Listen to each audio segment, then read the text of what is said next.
श्रीमान प्रकाश जी जैन वे भी आए, गुरुदेव चरणों में अर्पित करें श्रीफल, आशीर्वाद प्राप्त करें। उज्जैन से सभी श्रावकगण जो हमारे बीच में आज उपस्थित हैं, गुरुदेव के श्री चरणों में निवेदन अर्पित करने के लिए उज्जैन से सभी श्रावकगण आ जाए और श्रीफल ले लें, अर्पित करें, आशीर्वाद प्राप्त करें।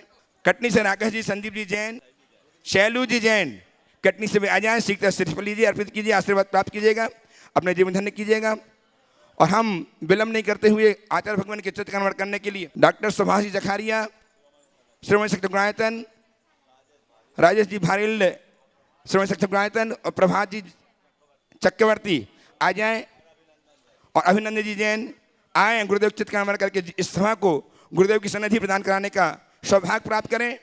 विद्यासागर विश्वबंद श्रमणम भक्त्या सदा संस्तुवे सर्वोच्चमयमनं विनम्य परमं सर्वार्थ सिद्धि प्रदम ज्ञान ध्यान तपोभिरक्त मुनिपम विश्वस विश्वाश्रयम साकारं श्रमणं विशाल हृदयं सत्यं शिवं सुंदरम विद्या गुरु वंदनम समय गुरु वंदनम बीतरागी गुरु वंदनम। दीप प्रज्वलित कीजिएगा, दीप प्रज्वलित करेंगे। रुचिर दीप्तिकरम शुभ दीपकम सकल लोक सुखाकरम उज्ज्वलम तिम्र जाल हरम प्रकरम सदा किल धराम सुमंगलकम मुदा ओम ह्रीम अज्ञान दीपकम ज्वालमती स्वाहा। और अब हम विलंब नहीं करते हुए गुरुदेव की दिव्य देशना के लिए आप सबकी ओर से, अपनी ओर से बैठ जाए, सभी बैठ जाए प्लीज। मैं अमर पाटन वालों से अमर पाटन से बहुत सारे शिष्टमक गण आज गुरुदेव के चरणों में उपस्थित हैं, आए। और बिहार टीम और बिहार की टीम जो बिहार करा रही टीम लगातार शिखर जी से जनवरी से, वे सारी टीम आ जाए और गुरुदेव चरणों में सिर्फ आशीर्वाद प्राप्त करने का सौभाग्य प्राप्त करें। आए सभी लोग आ जाए शीघ्र से। विमल जी अपने सभी साथियों के साथ अमर पाटन से और बिहार की टीम आ जाए। निवेदन करो, निवेदन करो, हो गया। मैं परम पूज्य गुरुदेव के चरणों में आपकी ओर से, अपनी ओर से, सबकी ओर से निवेदन करूं गुरुदेव, आपकी दिव्य देशना हमारे जीवन की दिव्यता को प्रकाशित करने वाली हुआ करती है। अतः आज हम ज्ञान पिपासु आपके चरणों में विराजमान होकर के दिव्य देशना सुनने। सब बैठ जाओ, अपने अपने स्थान पर बैठो। अब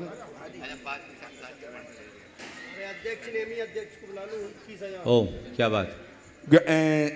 अध्यक्ष श्रीमान नेमीचंद जी जैन एवं मंत्री जी पूरी समिति के साथ आए और गुरुदेव के पास प्रसन्न करके तेरे चरणों की धूल बाबा चंदन गुलाल बने जिसने भी लगाई मस्तक उसकी तकदीर बने तेरे चरणों की धूल। डॉक्टर जितेंद्र जी जैन आए, गुरुदेव चरणों में श्रीफल का आशीर्वाद प्राप्त करें। जितेंद्र जी जैन आइए, श्रीफल का आशीर्वाद प्राप्त कीजिएगा। डॉक्टर जितेंद्र जी जैन, तेरे चरणों की धूल बाबा चंदन गुलाल बने जिसने भी लगाई मस्तक उसकी तक। डॉक्टर पारसी जैन नेहरू नगर वे भी आए, गुरुदेव चरणों की अभ्यर्थना करें श्रीफल प्रदान करके। ट्रस्टी गुणायतन। और अब मैं आप सबकी ओर से, अपनी ओर से पुनः पुनः करबद्ध होकर के निवेदन कर, महाश्री आपकी दिव्य देशना हमारे जीवन को दिव्यता प्रदान करने वाली हुआ करती है। आज हम ज्ञान पिपासु आपके चरणों में विराजमान हैं इस भाव से कि आपकी दिव्य देशना सुनकर जीवन को धन्य करें। अतः हमें दिव्य देशना देकर के हमारा जीवन उपकृत करें। नमोस्तु महाश्री, नमोस्तु नमोस्तु नमोस्तु। सभी लोग अपने दोनों हाथ जोड़ ले और मेरे साथ महामंत्र के स्मरण के लिए अपना मानस तैयार करें।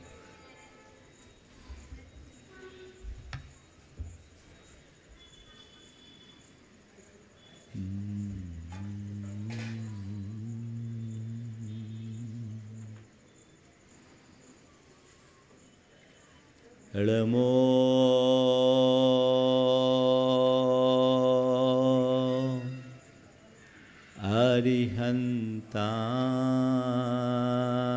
अरिहन्ताणं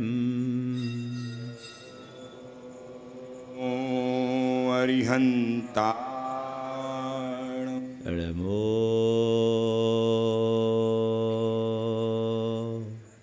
सिद्धारणं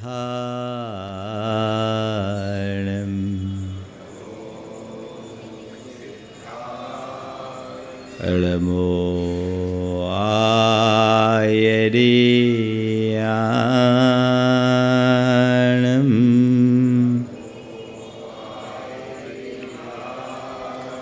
नमो उवध्यायां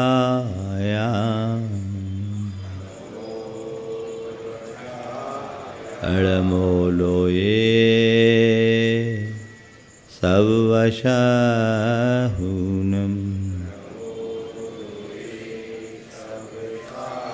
एसो पंचणमोयारो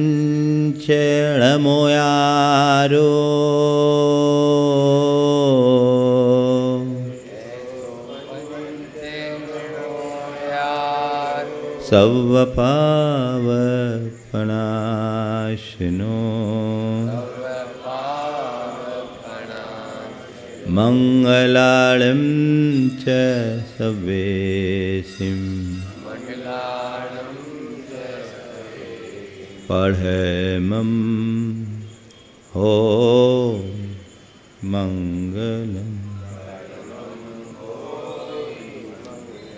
जय बोलो देवादिदेव खदराज श्री भगवान महावीर स्वामी की जय जय जय। अहिंसा परमो धर्म की जय जय जय। परम पूज आचार्य गुरुवर श्री विद्यासागर जी महाराज की जय जय जय। पूज्य मुनि श्री 108 प्रमाण सागर जी महाराज की जय पूज्य जय। मुनि श्री 108 निर्वेद सागर जी महाराज की जय। परम पूज्य संधान सागर जी महाराज की, मुनि संघ की। दीपावली का समय निकट था। एक व्यक्ति अपने घर के सफाई में लगा था। अचानक उसकी दृष्टि एक ऐसी वस्तु पर पड़ी जिसके विषय में वो ज़्यादा कुछ नहीं जानता था। उसे केवल इतना पता था कि उसके पिताजी कहते थे, बेटे इसे संभाल कर रखना, ये बड़े काम की चीज़ है। वर्षों से उसने उसे संभाल रखा था, लेकिन आज उसके मन में एक विचार उभरा कि पता नहीं पिताजी क्यों ऐसी बेकाम की चीज़ को वर्षों से रोक के रखे हैं। इसकी कोई उपयोगिता तो प्रतीत नहीं होती और लंबा चौड़ा स्थान भी घेरती है। इस भाव से प्रेरित होकर उसने उसे अर्थहीन समझा और उठाकर कचरे के ढेर में फेंक दिया। कहा, ये तो सिरदर्द है। थोड़ी देर बाद उधर से एक व्यक्ति गुजरा, उसकी नज़र उस पर पड़ी। उसने कचरे के ढेर से उसे उठाया, उलट पलट कर देखा, वह एक बीना थी जिसके तार टूटे थे। उसने तार से तार मिलाया, अपनी उंगलियां चलाई, मधुर संगीत उत्पन्न हो उठा। वो हर्ष से झूम गया, नाच उठा। अगर सच पूछो तो जीवन के साथ भी ऐसी स्थिति है। हमारा जीवन संगीत भी है तो सिरदर्द भी। जिसने जीवन के मर्म को जान लिया उसके लिए ये जीवन संगीत है, और जिसने जीवन को नहीं समझा वो उसके लिए सिरदर्द है।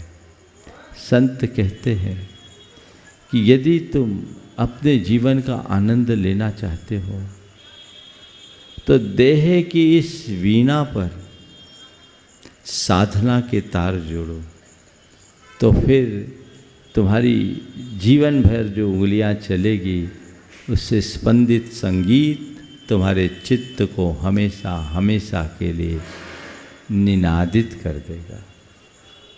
जीवन को संगीतमय बनाना चाहते हैं तो हमें कुछ करना होगा। दो शब्द है, झंकार और टंकार, है ना। झंकार और टंकार दोनों उत्पन्न होते हैं। कैसे होते हैं? जब स्वर में लय होती है तो झंकार होती है, और बिना लय के जब स्वर टकराते हैं तो टंकार होती है ना। आप क्या चाहते हैं? क्या चाहते हैं? झंकार या टंकार? हाँ, आज का पहला सूत्र, अगर अपने जीवन में झंकार लाना चाहते हो, टंकार को टालना चाहते हो, तो पहला काम सामंजस्य के साथ जीना सीखो। पहला सूत्र क्या है? सामंजस्य। झंकार कब होती? जब अनेक वाद्य आपसी तालमेल के साथ बजते हैं, उनमें लयबद्धता होती है। एक साथ सैकड़ों वाद्य यंत्र बजते हैं, पर वे सब एक दूसरे के साथ मिलकर समवेत स्वर छोड़ते हैं। उनमें इंटरनल एडजस्टमेंट होता है, झंकार प्रकट होती है। और एक बात और है, संगीत तभी उभरता है जब अनेक वाद्य हो, अथवा एक वाद्य में भी अनेक ताल हो, तब कहीं जाकर संगीत होता है। एक में क्या होगा? हमारे जीवन में ऐसी सारी संभावनाएं हैं, लेकिन हम लोग प्रायः टंकार की बात करते हैं, झंकार को गौण कर देते हैं। क्यों? क्योंकि हम किसी के साथ एडजस्ट होने के आदी नहीं हैं। संत कहते जीवन में लय उत्पन्न करो और एडजस्टमेंट के साथ जियो, लेकिन लोग हैं जो कि एडजस्टमेंट की जगह अडामेंट के आदी हो गए, है ना। जीवन में एडजस्टमेंट के अभ्यासी बनिए। समायोजित करने और समायोजित होकर के जीने का अभ्यास जीवन में आनंद भरता है, और अकड़ चढ़ने वालों के जीवन में हमेशा अवरोध आता है। आज क्या होता है, बात बात में लोग अड़ जाते हैं, और अड़ने के कारण फिर क्या होता, लड़ते हैं। जो अड़ते हैं वो लड़ते हैं। बात बात में तू मैं, खींचातानी, इन सब की वजह क्या है? हमारी आग्रही वृत्ति जो हमें उलझा करके रख देती है ना। तो एडजस्टमेंट कैसे आए? आग्रह मुक्त जीवन जिएंगे तब हम अपने जीवन में सामंजस्य और समरसता ला पाएंगे। लेकिन महाराज, आप आग्रह मुक्त होने की बात करते हैं, लेकिन हमारा जीवन तो आग्रह से मुक्त हो नहीं पाता। आज मैं आपसे 4 बातें कहना चाह रहा हूँ आग्रह के संदर्भ में। आग्रह ये हठाग्रह है। मैं कुछ चाहूं और उसे प्रकट करूं, ये मेरी अपेक्षा प्रेरित आग्रह का रूप है। पर जैसा मैं चाहूं केवल वही हो, ये हठाग्रह है, दुराग्रह है, और इसका परिणाम महाभारत है। क्या है? महाभारत। रोजमर्रा के जीवन में आप लोग ऐसा महसूस करते हैं कि व्यक्ति अपने हठाग्रह या दुराग्रह मूलक वृत्तियों के कारण एक दूसरे से बुरी तरह उलझ जाता है। होता है। नतीजा क्या निकलता है? नतीजा क्या निकलता है? झगड़े होते और क्या होते हैं? संत कहते यदि तुम्हारी सोच में लोच हो, समन्वयात्मक दृष्टिकोण हो, तो आग्रह को स्थान मिलेगा ही नहीं, और जहाँ आग्रह नहीं होगा वहाँ कभी किसी तरह की खींचातानी होगी ही नहीं, उसके जीवन में सहजता की वृत्ति आएगी। लेकिन ऐसा बहुत थोड़े लोगों के जीवन में होता है। लोग अपना आग्रह नहीं करते, बल्कि अपने आग्रह को थोपना भी चाहते हैं। जो मैं चाहूँ वही हो, जैसा मैं चाहूँ वैसा ही हो, जितना मैं चाहूँ उतना ही हो, और जो मैं कहूँ वही हो। इसकी शुरुआत घर परिवार से देखिए।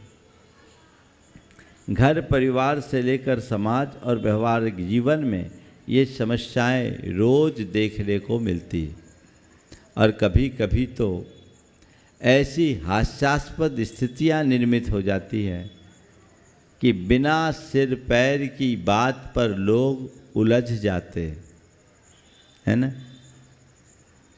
पति पत्नी अपने भावी संतान की भविष्य की चर्चा कर रहे थे। पत्नी ने कहा मैं अपने बेटे को डॉक्टर बनाऊंगी।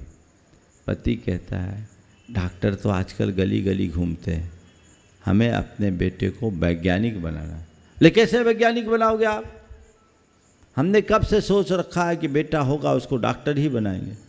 पर तेरे अकेले सोचने से क्या होगा? मैंने कह दिया ना, बेटा डॉक्टर नहीं बनेगा, बेटे को वैज्ञानिक बनाएंगे। अब क्या हुआ? दोनों में वाक युद्ध छिड़ा। बात घर से निकलकर मोहल्ले पड़ोस तक पहुंच गई। वाक युद्ध लात घूसे तक परिवर्तित हो गया। बात इतनी बढ़ी कि मामला अदालत में चला गया, और जब मामला अदालत में पहुंचा, जज ने दोनों पक्षों की बात सुनी तो जज बड़ा समझदार था। उसने अपने अनुभव से कहा कि ठीक है, आप कहते हो बेटे को डॉक्टर बनाऊंगी, और आपका कहना है बेटे को वैज्ञानिक बनाएं। ये बात की है। बेटे को डॉक्टर बनाना या वैज्ञानिक बनाना बात की है। पहले उस बेटे से पूछा जाए वो क्या बनना चाहता है, बेटे को उपस्थित किया जाए। बेटे से पूछा जाए वो क्या बनना चाहता है, बेटे को उपस्थित किया जाए। और जैसे ही जज ने ये बात कही, दो एक दूसरे का मुंह देखने लगे। बेटा? कौन बेटा? वो तो अभी पैदा ही नहीं हुआ, है ना। ऐसी आधारहीन बातों में उलझकर लोग रोज समस्याएं उत्पन्न करते हैं। संत कहते हैं ये अनावश्यक बातें हैं, इसमें मत उलझिए। जीवन को रचनात्मक दिशा देने की कोशिश कीजिए। आग्रह मुक्त होकर के जिए।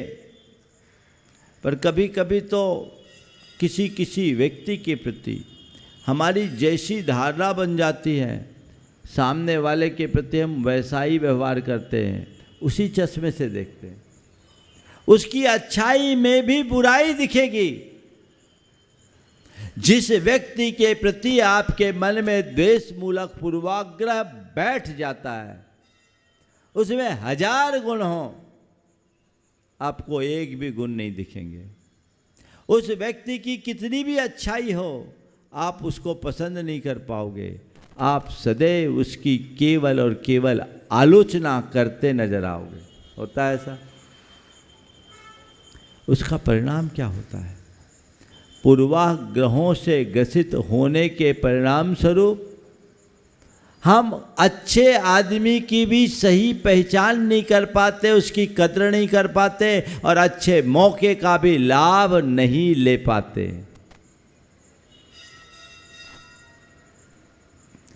पूर्वाग्रह मत बनाइए किसी के प्रति।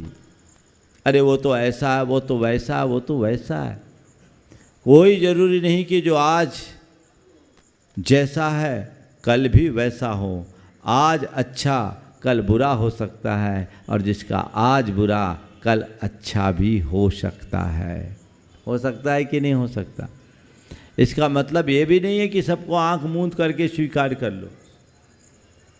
सबको आंख मूंद करके स्वीकार करो, मैं ऐसा नहीं कहता, लेकिन सबको शंका की नज़र से देखो, ये बात भी ठीक नहीं है। थोड़ा सा समझ बूझ करके काम करने वालों के जीवन में कभी कठिनाई नहीं होती, और जो व्यक्ति इस तरह की नासमझी पूर्ण कृत्य करते हैं उनके जीवन में कभी अच्छाई नहीं आती। अपने जीवन को ऐसे पूर्वाग्रहों से मुक्त कीजिए, हठाग्रही मत बनिए, और तालमेल बनाकर सामंजस्य समरसता के साथ अपना जीवन आगे बढ़ाने का प्रयत्न कीजिए। तय कर लीजिए। देखिए आजकल क्या होता है, हठाग्रह पूर्वाग्रह क्या होता है, कैसे कैसे समस्याएं पैदा होती। एक परिवार के साथ ऐसा हुआ कि उनने अपने बेटी की सगाई की, बेटे की सगाई की, और एक धनी मानी परिवार की बेटी से सगाई हुई। लड़की पक्ष वालों ने कहा कि शादी में अभी विलंब है, हम चाहते हैं कि हमारी बेटी और हमारा जमाई यूरोप घूम आए। लड़का पक्ष बड़ा संस्कारित और मर्यादित जीवन जीने वाला था। उन्होंने कहा भाई हमारे घर का ये रिवाज नहीं है, हम लोग मर्यादाओं के अनुरूप जीने वाले हैं, और हमारा ये कहना है कि जब तक शादी न हो जाए तब तक हम बेटे बेटी को एक साथ कहीं भेजना नहीं चाहेंगे। ये मर्यादा के विरुद्ध है। विवाह हो जाए फिर ये स्वतंत्र जहाँ जाना चाहे वहाँ जाए। ये बात लड़की वाले को अच्छी नहीं लगी। उनने कहा ये लोग ऑर्थोडॉक्स हैं, दकियानुसी हैं, रूढ़िवादी हैं, हम ऐसे घर में अपने बेटी को नहीं देंगे, हम ऐसे घर में अपनी बेटी को नहीं देंगे। और आप सुन के आश्चर्य करेंगे, इतनी सी बात पर वो सगाई टूट गई।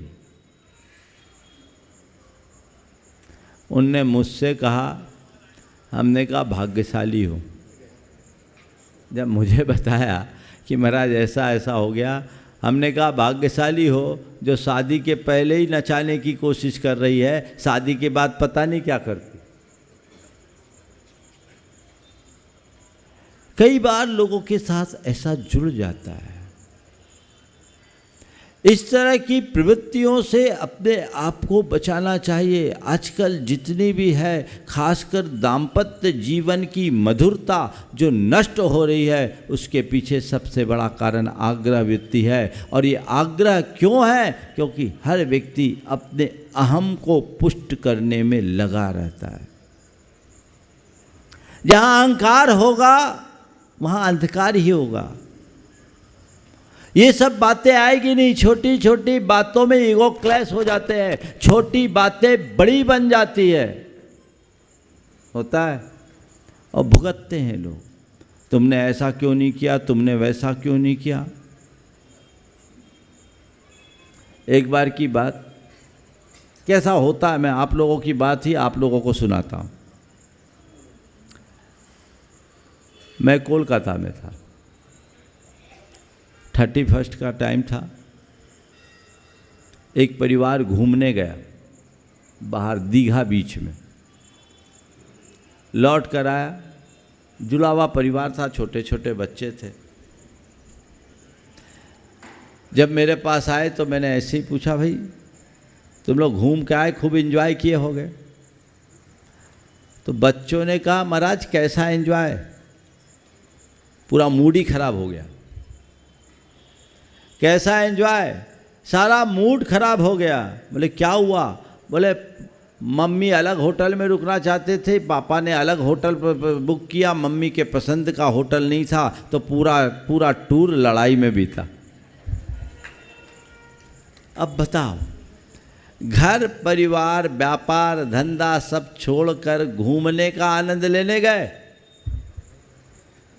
लेकिन एक सड़ी सी बात, मेरे पसंद के होटल को बुक क्यों नहीं किया?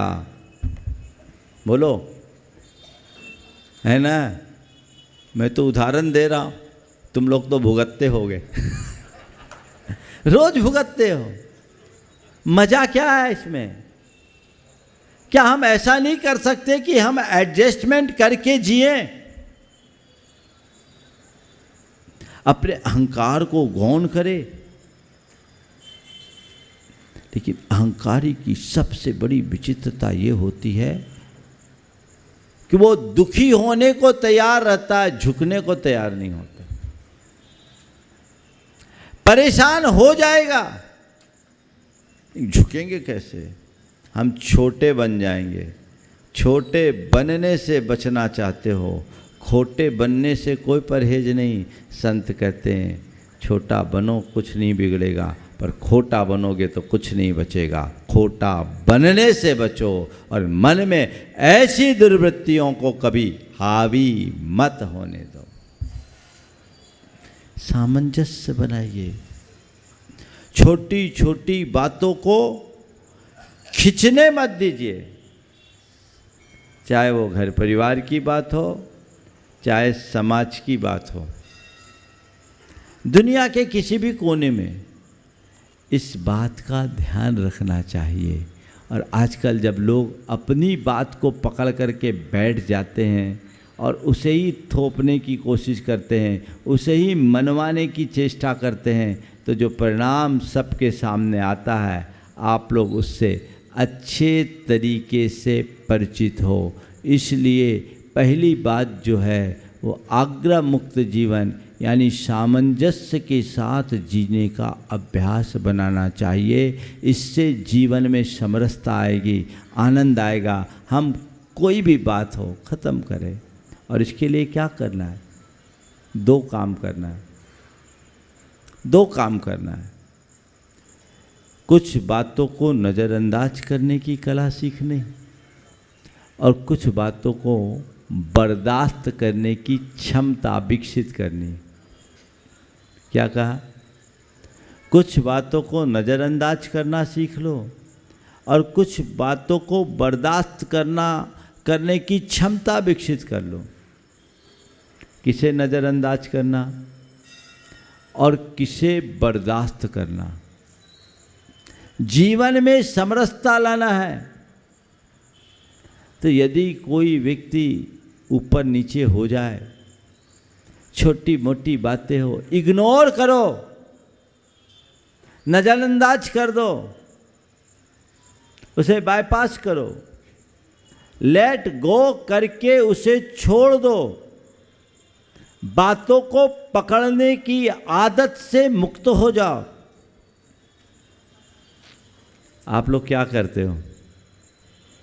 जो बातें पकड़ने की है उसको तो नज़रअंदाज कर देते हो, और जो बातें छोड़ देने की है उसे पकड़ करके बैठ जाते हो, है ना? है। अभी हमने प्रवचन में क्या कहा? बाहर निकलने के बाद शायद भूल जाओगे। भूलोगे कि नहीं?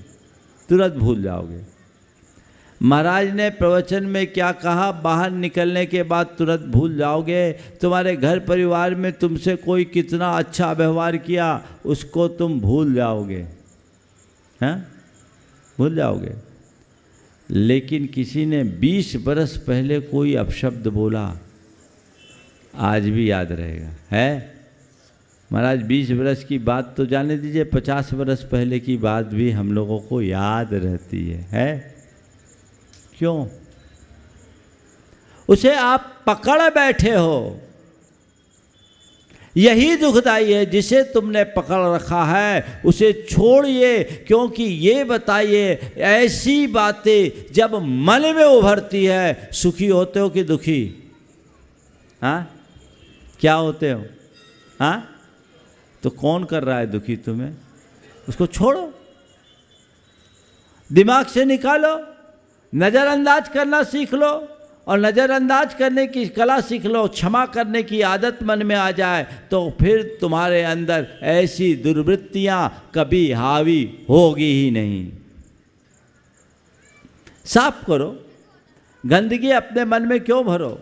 ठीक है, जो होना था सो हो गया, हमने नज़रअंदाज कर दिया, बात वहीं ख़त्म हो जाएगी। लेकिन बड़ा कठिन होता है, कैसे छोड़ दे। गुरुदेव का एक बहुत सुंदर हाइकू है, कुछ स्मृतियाँ आग उगलती तो कुछ सुधा सी लगे। दोनों तरह की स्मृतियाँ हैं,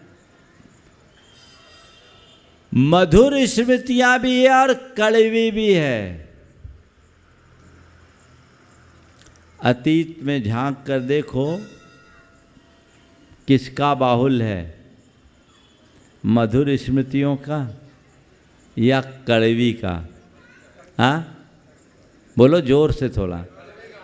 और ये भी बताएं किनके साथ, जिनके साथ आप रह रहे हो उन्हीं के साथ। हाँ, है ना? है, पकड़ने की आदत है, ये नकारात्मकता है। उल्टा ही पकड़ते हो, सीधा पकड़ने का अभ्यास ही नहीं है।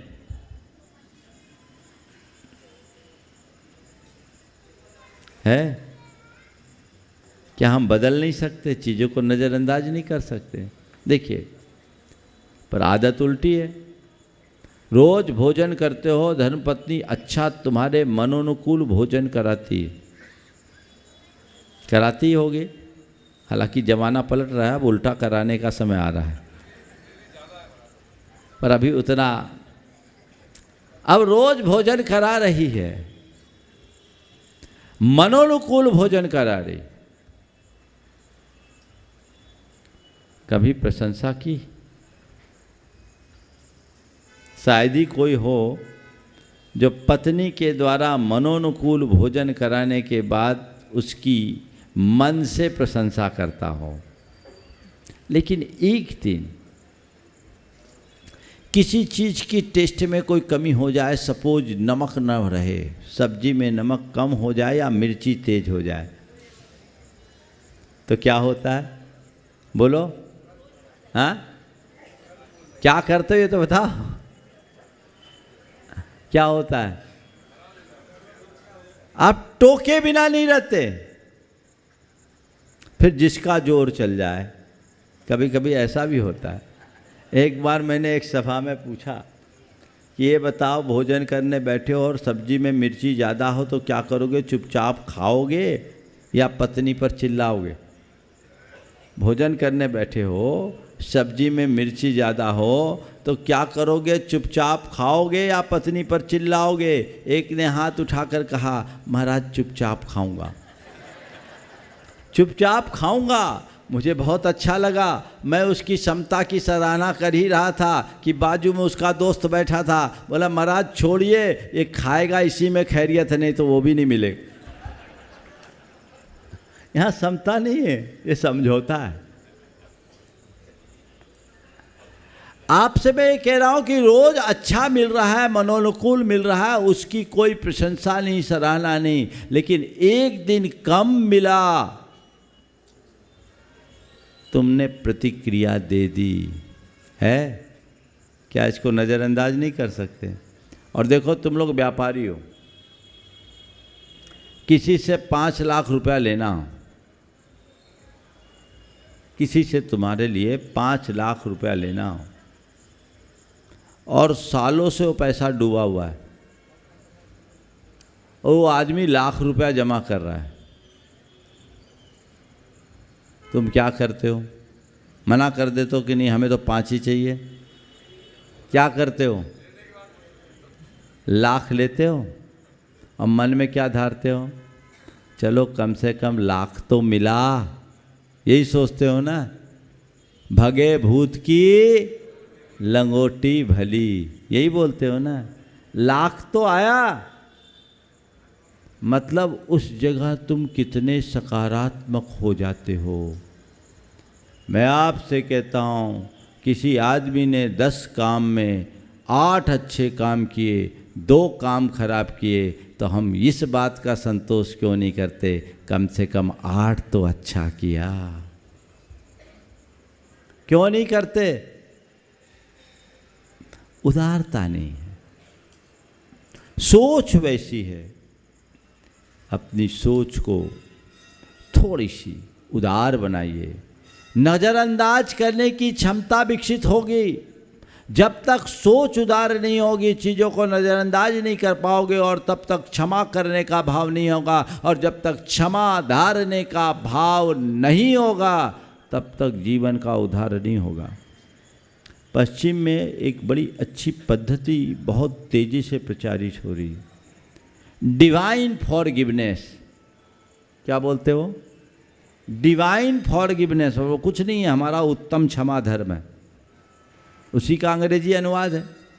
लेकिन वो क्या करते हैं, एक पूरी की पूरी एक्सरसाइज करा के लोगों को क्षमा करने की बात सिखाते हैं, उनको रियलाइज करा करके कहते हैं कि इसको क्षमा करो, और जैसे जैसे लोग क्षमा कर देते हैं, उनका मन वैसे वैसे प्रसन्न हो जाता है। आपके जीवन का भी अनुभव होगा, किसी के साथ वर्षों से कटता हो, वर्षों से कटता, और किसी कारण से मन मिल गया, आपने एक दूसरे को क्षमा कर दिया। क्षमा करने के बाद पुरानी बातें कभी मन में उभरती है क्या? बोलो। अब तो हम प्रेम हो गया। जब तक कटता थी, पूर्वाग्रह बना था, उस बात के, उस घटना का स्मरण होते ही खून खौल जाता था। क्षमा कर दिया, चीज़ों को भुला दिया, मन साफ हो गया। अब कोई कुछ कहे भी तो भैया वो पुरानी बातें हो गई, हमने उसे भुला दिया, छोड़ो, आगे की बात करो, जैसा तुम कह रहे हो वैसा नहीं था, कुछ और था। ये उदारता आती कि नहीं?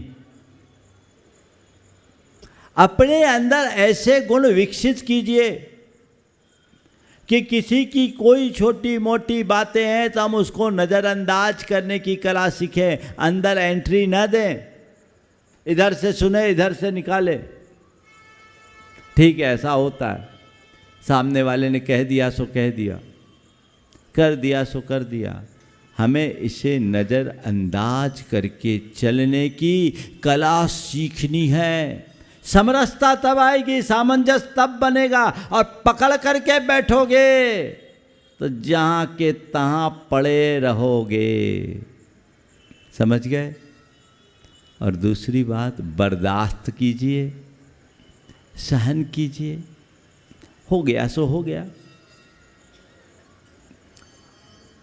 कई बार हमारे कर्म के योग से ऐसी घटनाएं घट जाती है जिस पर हमारा अपना कोई जोर नहीं चलता। अपने जीवन में इच्छा के अनुकूल काम बहुत थोड़े होते हैं, और इच्छा विरुद्ध कामों की गणना नहीं है। बोलो, होता है कि नहीं होता? ऐसे कितने लोग हैं इस सभा में जिनके सारे काम उनके इच्छा के अनुकूल हो, और एक भी काम ऐसा ना हो जो उनकी इच्छा के विरुद्ध हुआ हो? है एक आध आदमी? हाथ उठाओ थोड़ा। हाँ, एक भी है कि मेरे इच्छा के विरुद्ध कोई काम नहीं हुआ? हिसाब लगाओगे तो यही पाओगे कि इच्छा के विरुद्ध काम ज़्यादा हुआ है, इच्छानुकूल काम तो बहुत थोड़े होते हैं। इच्छा के विरुद्ध होने के बाद भी बहुत सारी बातों को आप नज़रअंदाज करते हो, पचा लेते हो, सह लेते हो चुपचाप। इच्छा के विरुद्ध है, ठीक है। जिनको आप सह लेते हो इच्छा विरुद्ध होने के बाद भी आपको उससे कोई परेशानी नहीं होती, और जिनको आप सह नहीं पाते, वो साधारण बात भी आपको बुरी तरह परेशान कर देती है। ये अनुभव है कि नहीं? हाँ, बहुत सारी चीज़ें मेरे इच्छानुरूप नहीं हुई, हमने उसे नज़रअंदाज कर दिया, ठीक है चलता है। और जो चीज़ें इच्छा के अनुकूल हो गई, कोई दिक्कत नहीं हुई, हम उसे नज़रअंदाज करें, उसे बर्दाश्त करने की कोशिश करें। भाई कर्म का उदय है, मेरे हाथ में है क्या? और जब हर स्थिति में उसे स्वीकार करना ही है तो हम रोना धोना क्यों करें? कर्मोदय मान कर उसे स्वीकार करें। जो है सहज है, लाभ है तो, हानि है तो, संयोग है तो, वियोग है तो, मान है तो, अपमान है तो, अच्छा है तो, बुरा है तो, मेरा नहीं है, कर्म की लीला है, स्वीकार कीजिए। ये कला अपने अंदर विकसित कर लीजिए। जीवन में समरसता आएगी,